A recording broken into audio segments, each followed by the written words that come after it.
5টা অপারেশন হয়ে গেছে, আর অপারেশন করতে চায় না, কিন্তু কিডনির মধ্যে অসংখ্য পাথর, ছোট ছোট গুড়ি গুড়ি পাথর, এবং সাথে সাথে জানালো তার বাবারও পাথর ছিল, বাবারও অনেকগুলি পাথর এখনও আছে এবং বাবার অনেকবার অপারেশন লাগছে, কিন্তু সে 5বার অপারেশন হয়ে গেছে বিভিন্ন কারণে, এখন সে আর অপারেশন করতে চায় না। আমি কি করব, আশ্বস্ত করলাম যে দেখা যাক তোমার পাথর কিভাবে বের করা যায়। কিন্তু যারা আমাদেরকে শুনছেন তারা জেনে রাখবেন, আমি সবসময় বলি ঔষধে পাথর নিরাময় হয় না, কিন্তু ছোট্ট একটি পাথর হলেও মুসলিমার জীবনে দুর্বিষহ যন্ত্রণা নিয়ে আবির্ভূত হয়েছে এই ছোট্ট পাথরটি। প্রত্যেক দিন সকাল নাই, বিকাল নাই, সন্ধ্যা নাই, রাত্রি নাই, যে কোনো সময় প্রচণ্ড ব্যথা। আর এই ব্যথা তো আমরা বারবার বলেছি আসে এবং চলে যায়। এইভাবেই অনেক পাথরের সমাপ্তি হতে পারে, অনেক দুঃখজনক বা ব্যথাদায়ক অবস্থা থেকে পরম করুণাময় মুক্তি দিয়ে অপারেশনটা সহজ করে দিতে পারে।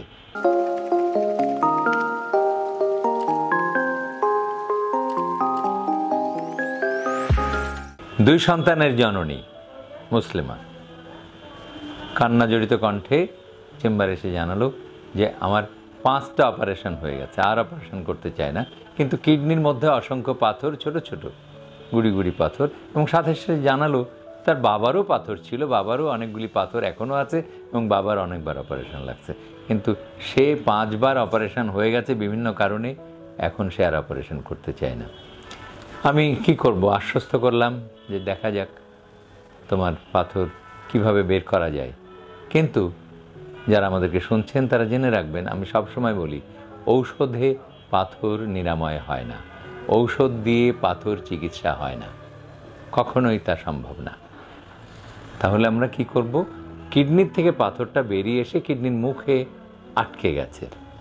এখন তো আমরা বললাম যে ঠিক আছে আমরা একটু ওষুধ দিয়ে চেষ্টা করি। কী কী ওষুধ দেই, যে প্রস্রাব বেশি তৈরি হয় এইরকম কিছু ওষুধ, যাতে করে প্রস্রাবের প্রচণ্ড ধাক্কায় পাথরটা নিচের দিকে নামে আসে, এবং সেই সাথে সাথে এই কিডনির নল বা ইউরেটার একটু প্রসারিত হয়ে নামতে সাহায্য করে সেই রকম একটা ওষুধ, মানে ট্যামসুলোসিন সাহায্য করে প্রস্রাবের এই নলটাকে, কিডনির নলটাকে প্রসারিত হতে। কিন্তু এই ট্যামসুলোসিন সাহায্য করে কেবলমাত্র নিচের অংশটাকে, উপরের অংশটাকে কোনোভাবেই সে সাহায্য করতে পারে না।